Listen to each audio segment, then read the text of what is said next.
The story of the Colombian drug lord Pablo Escobar Part 3. Was where all the money was. Pablo had billions of dollars hidden all over Colombia. But there was one major problem. No one had any idea where the hidden spots were.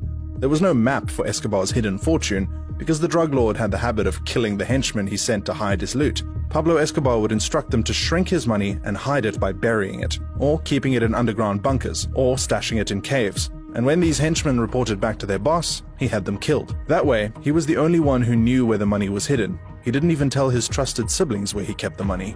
It was all in his head, and was only divulged on a need-to-know basis. So, till today, most of the money he hid away has not been found. However, that doesn't mean there haven't been discoveries. In November 1989, while Escobar was still alive, someone mistakenly dug up $5.3 million that had been stashed in 3 plastic cans and buried.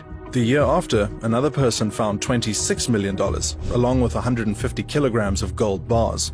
20 years later, in 2009, someone else found $6 million in the jungle where Escobar had created several cocaine factories. That same year, $10 million was again found hidden at his Hacienda Napoles ranch that had become a museum of some sort. Then, a 65-year-old farmer found $600 million buried in hundreds of barrels in a field where he was digging to start a palm olive plantation. He turned everything over to the police.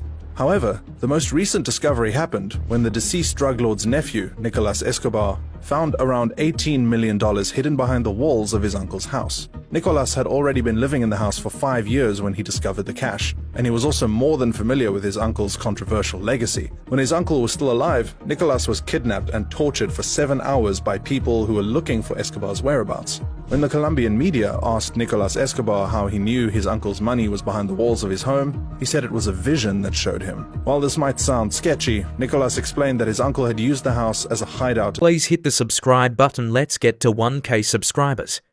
Please.